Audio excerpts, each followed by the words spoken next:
Para esta manhã de sábado, eu trouxe para vocês uma reflexão bíblica que com certeza vai abençoar nossas vidas.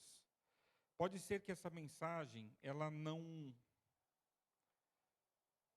fira nenhum valor e nenhum princípio seu, mas eu não tenho dúvida de que essa mensagem vai mexer com a forma como você se enxerga e a forma como você se enxerga a religiosidade ou a vida cristã. Abra sua Bíblia comigo, o livro é Atos, o capítulo é 4. Atos, capítulo 4. Nós vamos ler um único verso neste capítulo, será o verso 12, mas antes de realizarmos a leitura, assim como você está, feche seus olhos mais uma vez.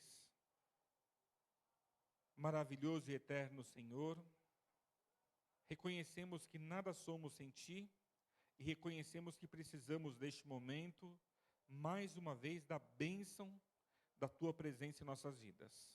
Derrama sobre nós o Teu Espírito para que possamos compreender a Tua mensagem para nossas vidas nesta ocasião. É o que nós oramos agradecidos por Jesus, nosso Salvador. Amém. O verso 12 de Atos 4 é um verso bastante conhecido. Ele centraliza a salvação para a gente. Ele diz assim, olha: e não há salvação em nenhum outro, porque abaixo do céu não existe nenhum outro nome dado entre os homens, pelo qual importa que sejamos salvos. Em miúdos, trocando em miúdos, o que exatamente esse verso está nos dizendo? Alguém de vocês nos ajudaria? Respondam, mas respondam um só de cada vez. Pode falar. Se você falar, depois eu repito para que saia lá para quem está no YouTube. Não existe ninguém neste mundo que possa nos salvar a não ser Cristo Jesus. Alguém quer dizer algo diferente disto? Alguém mais deseja contribuir de alguma forma?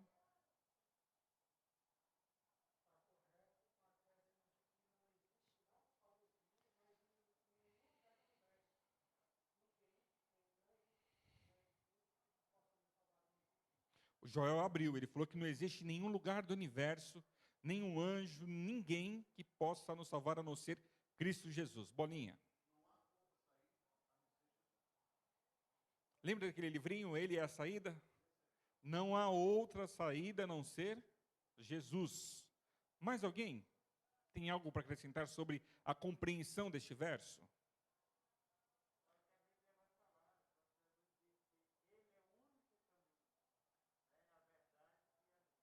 Perfeito, o irmão citou bem que Jesus Cristo é o caminho, a verdade, a vida, e Ele é o único, não tem outro.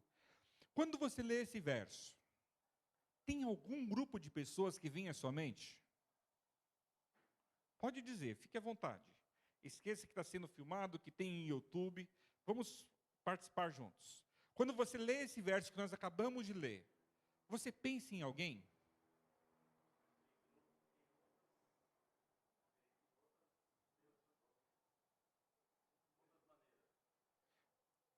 A lembrança de um grupo que acredita que existem outras maneiras de salvação.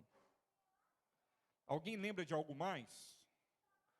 Alguém está disposto a ser mais preciso? O que você pensa quando você lê esse verso?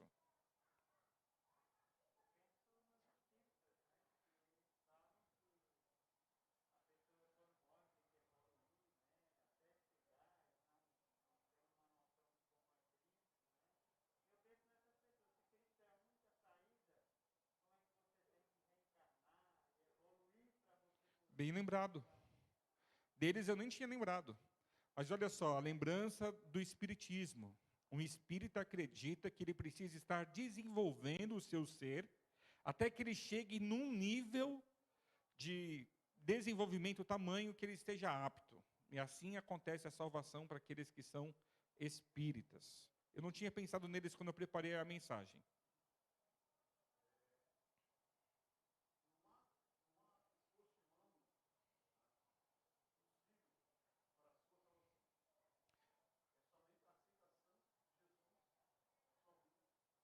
não há esforço humano possível para a tua salvação. Só Jesus Cristo pode salvar. Bem lembrado. Queridos, há vários grupos. O irmão falou ali, bem falado, dos espíritas. Eu posso citar os católicos. Quando católico era, eu acreditava que Nossa Senhora me salvaria. Então eu procurava ter um relacionamento próximo com ela, e era Aparecida, porque ela ia negociar com Deus a minha entrada no céu. Tem isso também. O Bolinha trouxe aqui algo que eu pensei bastante quando eu estava preparando essa mensagem, fazendo esse sermão. Não tem nada que eu possa fazer para me salvar. E eu queria chamar a atenção de vocês para um detalhe. Esse verso bíblico, ele centraliza a salvação só em Jesus, mas o esforço de Satanás é centralizar a salvação em outras coisas. E ele sabe que se ele fizer eu acreditar que se eu vou evoluindo e vou reencarnando, de alguma forma eu me perdi no processo. Ele sabe que se eu confiar numa mulher que morreu e não está mais viva hoje, a gente sabe que os mortos nada sabem, nada fazem, nada podem, eu vou estar colocando a minha confiança de salvação em alguém que já morreu e vou me perder no processo. O inimigo também sabe que se eu colocar a minha crendice ou a minha fé de salvação em mim mesmo, no meu esforço próprio, eu também estarei fora do procedimento da salvação e estarei perdido. Queridos, a grande verdade é que o inimigo tem tentado nos enganar com relação a este assunto. Ele não quer que a gente dependa única e exclusivamente de Jesus Cristo como Salvador. Idolatria. Né? Quando eu adoro Maria, quando eu adoro tantas outras ou tantos outros santos, eu estou desvirtuando o caminho. Pessoas, dinheiro, poder.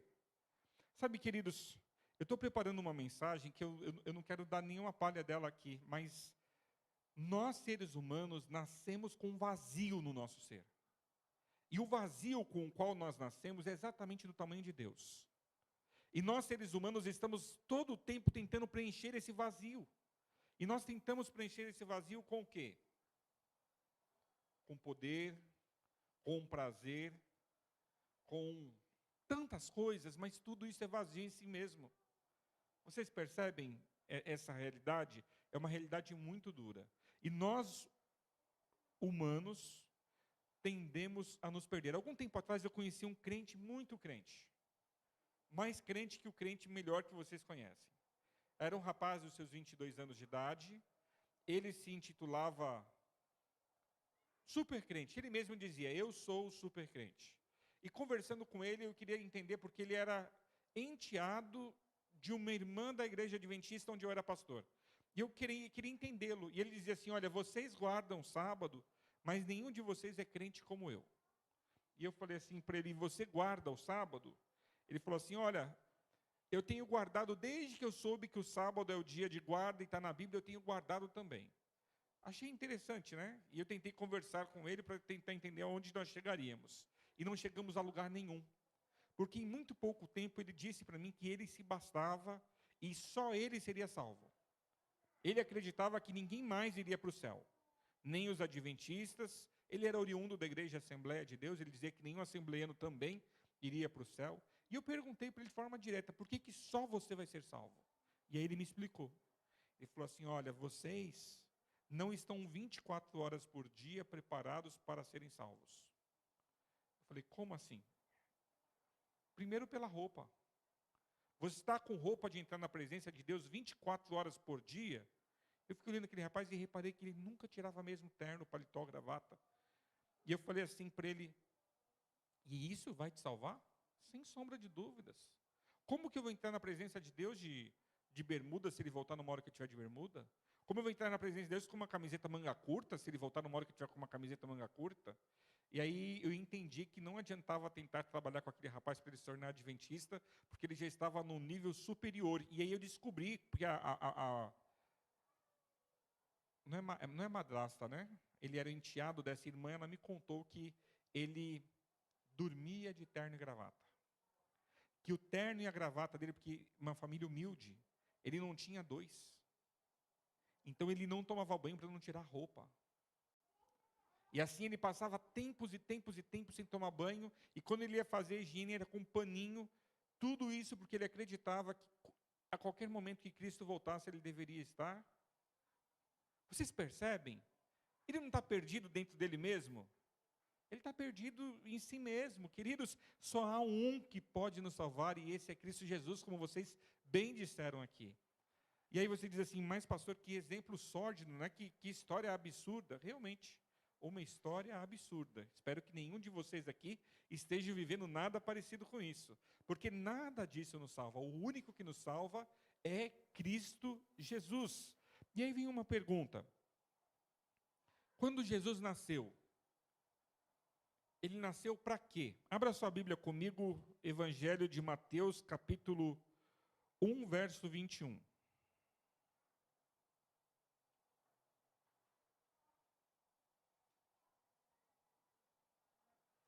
Mateus, capítulo 1,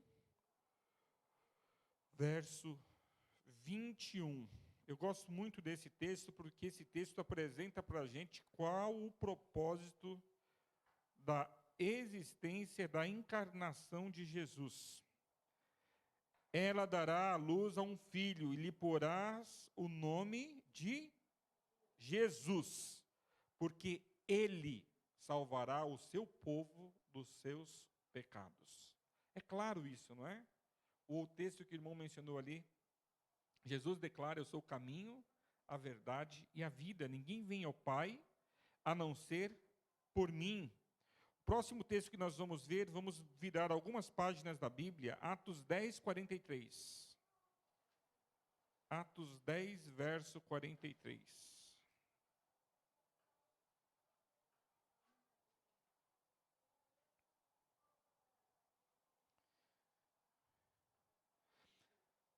Atos 10, 43 diz assim, de todos os profetas, dele todos os profetas dão testemunho, de que por meio do seu nome, todo que nele crê, recebe remissão de pecados.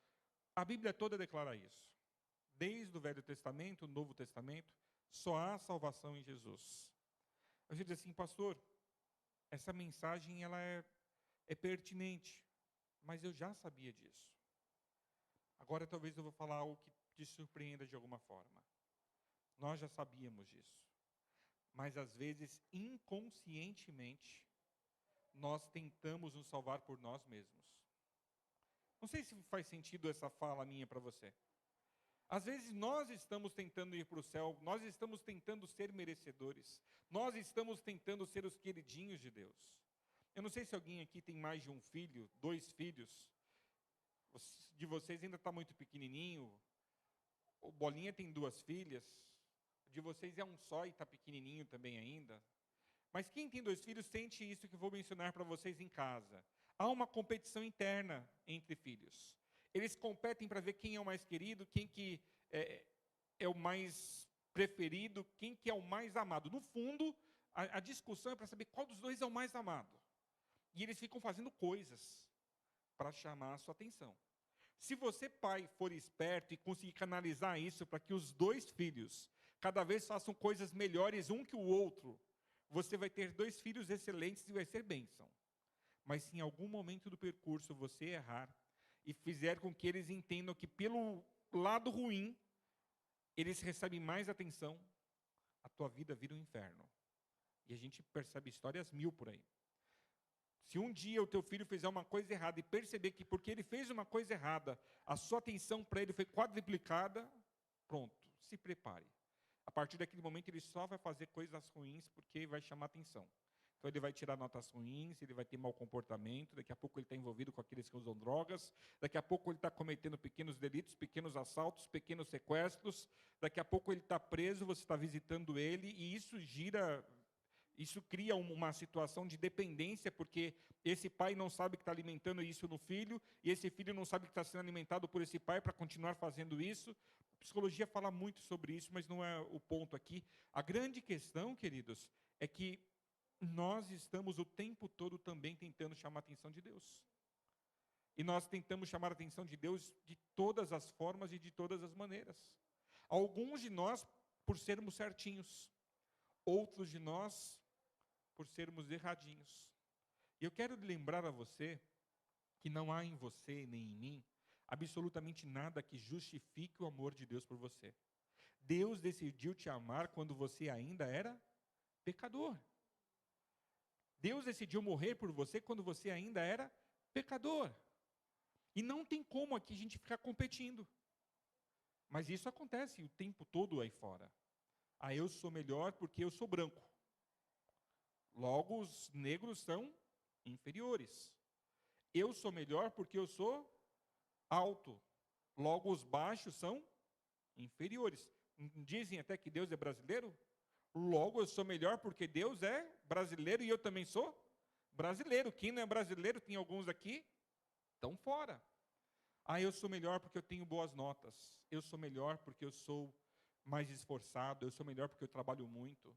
E essa crença é uma crença limitante que te faz o tempo todo ficar preso a essas realidades. Eu me lembro quando garoto, eu era muito ruim nos esportes. Eu sempre era o último a ser chamado para jogar qualquer coisa. Mas eu era muito esforçado na escola. E cada vez que a professora dizia, o Hércules é o melhor da sala, isso me fazia ter uma gana de continuar sendo o melhor da sala. Mas por que eu era o melhor da sala? Era porque eu realmente era? Não, porque eu era mais esforçado que os outros para tentar compensar a minha ruindade nos esportes. E eu pergunto para você nessa manhã, você tem tentado chamar a atenção de Deus de qual forma? De qual maneira? Será que Deus vai me amar mais se eu for vegetariano? Será que se eu parar de comer queijo e ovos, o amor de Deus por mim vai ser mais intenso? Será que se eu conseguir não falar mal de ninguém mais, o amor de Deus vai ser maior para comigo? Será que se eu só vestir roupa de crente, estiver sempre... Será que Deus vai me amar um pouco mais? Vocês percebem? O que nós somos? Nós somos nada, nós somos pó. E eu quero declarar nessa manhã uma declaração assim, um tanto quanto que arriscada. Não tem nada que eu e você possamos fazer para recebermos de uma forma mais plena o amor de Deus. Ele nos ama não porque mereçamos. Ele nos ama porque Ele é amor.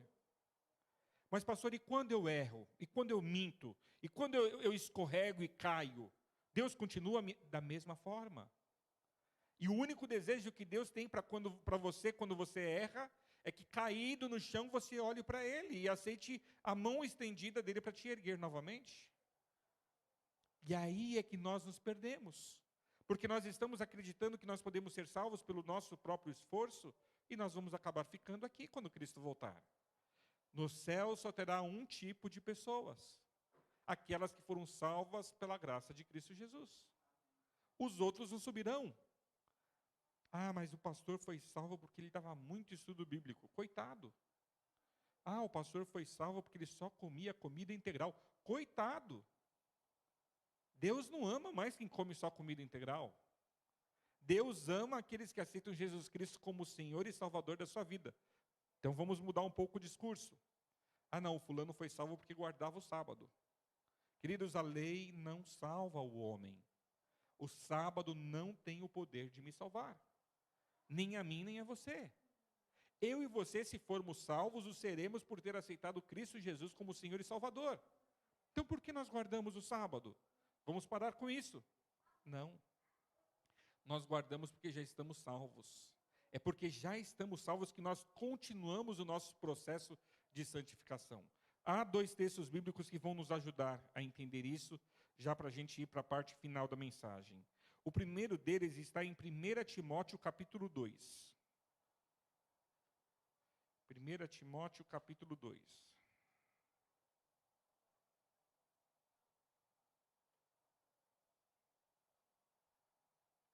O verso é 4. 1 Timóteo 2, verso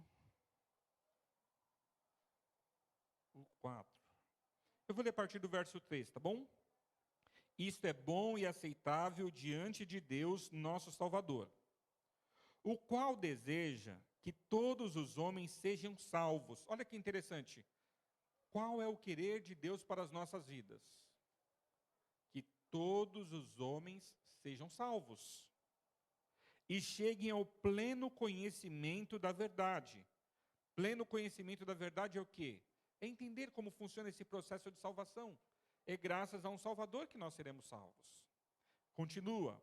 Porquanto há um Senhor, um só Senhor, porquanto há um só Deus e um só mediador entre Deus e os homens, Cristo Jesus, homem, o qual a si mesmo se deu em resgate por todos, testemunho que se deve prestar em tempos oportunos. Fica claro aqui, só tem um Salvador, e Deus quer que todos sejam salvos por meio dele. 2 Timóteo capítulo 2, vai deixar o assunto mais claro ainda para nós. 2 Timóteo 2. Eu vou ler do verso 5 até o verso 10. O texto diz assim: igualmente o atleta não é coroado se não lutar segundo as normas. O lavrador que trabalha deve ser o primeiro a participar dos frutos. Pondera o que acabo de dizer, porque o Senhor te dará compreensão em todas as coisas. Lembra-te de Jesus Cristo, ressuscitado entre os mortos, descendente de Davi, segundo o meu evangelho, pelo qual estou sofrendo até algemas como malfeitor, contudo a palavra de Deus não está algemada. Por esta razão, tudo suporto, por causa dos eleitos, para que também eles obtenham a salvação que está em Cristo Jesus, com eterna glória. Eu vou ler do verso 11 até o 13. Fiel é a palavra, se já morremos com ele, também viveremos com ele. Se perseverarmos também com ele, reinaremos, e o negamos, ele por sua vez nos negará. Se somos infiéis, ele permanece fiel, pois de maneira nenhuma pode negar-se a si mesmo. Olha que interessante. A nossa gratidão a Deus pela salvação que há em Cristo, e uma salvação que é de graça, precisa ser tão grandiosa que haja uma entrega do meu viver a Deus. E eu possa me esconder em Deus, de tal forma que quando as pessoas me olharem, elas já não vejam o Hércules, mas elas vejam Cristo Jesus. Como que eu sei se esse processo está dando certo? É bem simples. Eu vou te fazer uma pergunta bastante constrangedora. Quais são as coisas cristãs que quando você faz de forma forçada? Tem alguma coisa? Na sua experiência cristã, tem alguma coisa que você vai fazer que você diz assim, puxa, eu tenho que me esforçar para fazer isso? Tem alguma coisa nessa linha? Eu vou dar um exemplo aqui. Você entra no restaurante para poder comer e você vê lá algumas coisas de animais imundos e você fala, puxa, eu queria muito comer, mas eu vou me esforçar para que eu não coma. Vou dar um outro exemplo. É sexta-feira, você está no ônibus, pôr do sol já deu, você está voltando para casa do trabalho, você está cansado, está até com dor de cabeça porque está com fome, e você diz assim, quando você passa em uma estação, você diz assim, eu acho que eu vou comprar alguma coisa para comer porque eu estou com dor de cabeça de fome. Aí você fala, não, mas eu já estou perto de casa, eu aguento um pouquinho mais sem comprar isso e vou deixar para comer em casa. Já te aconteceu alguma vez alguma coisa nesse sentido? A minha pergunta é, para você é um esforço? Você se esforça para não comprar aquela esfirra? Ou você não compra a esfirra porque, a despeito da sua dor de cabeça e da sua fome, vai te satisfazer muito mais você não parar e comprar a esfirra porque o sol já se pôs? Não sei se você está me entendendo. Em outras palavras, tudo aquilo que na vida cristã você faz de forma forçosa, indica que Cristo Jesus não tomou o controle dessa área da sua vida. É você, com esforços humanos, com decisões humanas, que está ali lutando para conseguir fazer o querer de Deus. E aí eu pergunto para você, fazer e cumprir o querer de Deus por esforços humanos, servem? A nossa justiça para Deus são como trapos, e trapos de imundícia são panos usados por mulheres menstruadas no período que depois tinham que ser jogados fora, certo? Você entendeu? Eu não sei se eu consegui fazer você compreender. Se você compreendeu, é possível que tenha dado até um estalo na sua cabeça, entendendo isso, isso é muito poderoso. Ah, eu estou com vontade de... Não vou fazer, eu sou adventista, eu sou crente. Espera aí, tem alguma coisa errada. Você tem que pedir a Deus para Ele agir no cerne da coisa. Algum tempo atrás eu batizei um irmão. O batismo dele foi bonito, no mesmo dia a esposa se entregou ao Senhor também. Passado algumas semanas ele me procurou na igreja: pastor, eu estou com um problema.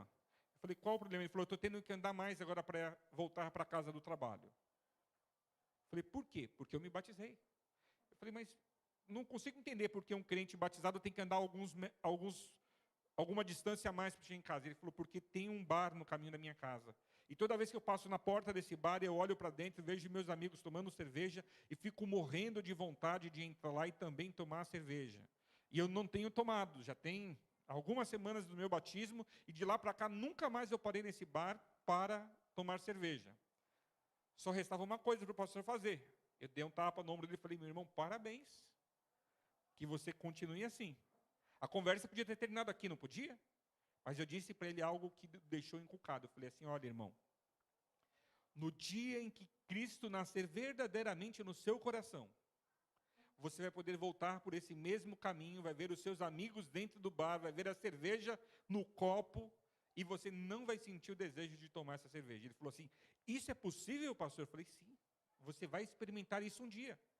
Passou-se alguns meses. Pastor, preciso conversar com você. Pois não, irmão. Pastor, estou andando pelo caminho mais curto. Eu: parabéns, meu irmão. Ele falou: mas pastor, não é só isso. Além de estar andando pelo caminho mais curto, eu estou entrando no bar. Eu pensei: misericórdia, agora a vaca foi para o brejo. Ele voltou a tomar cerveja. Ele falou assim: eu estou entrando no bar, estou conversando com os meus amigos.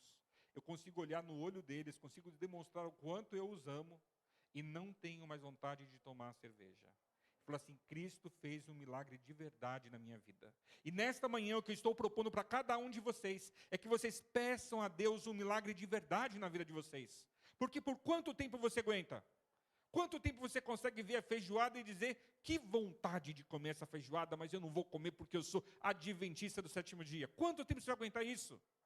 Não sei, alguns aguentam 10, 15, 20, 30 anos, mas chega um momento que as pessoas desistem. Nesta manhã eu proponho a vocês: peçam a Jesus para Ele conduzir a vida de vocês, para que o querer dEle seja efetuado na vida de vocês. E lembrem-se, não há salvação em nenhum outro nome. Não há absolutamente nada que eu e você possamos fazer para herdarmos a vida eterna. Nada. Você entendeu? A mensagem foi difícil? Não foi difícil, né? Foi fácil. Eu espero que ela produza frutos nas nossas vidas. Que produza na minha também. Nós vamos terminar este culto realizando uma entrega da nossa vida a Deus. Nós vamos dar ao Senhor o nosso coração. Vamos dar ao Senhor a nossa vida, o nosso querer, nossos desejos. Toma, ó Deus, meu coração, é o nome do hino que nós vamos cantar agora. Enquanto você estiver cantando, peça a Deus esse milagre na sua vida. Fale a Ele, fale: Senhor, eu ouvi agora que o Senhor tem o poder de fazer esse milagre. Me salve por completo, então. Sabe, queridos, às vezes Deus não nos salva de forma plena, porque nós não nos entregamos também de forma plena. Que o querer de Deus se cumpra no viver de cada um de nós é nosso desejo e oração. Amém.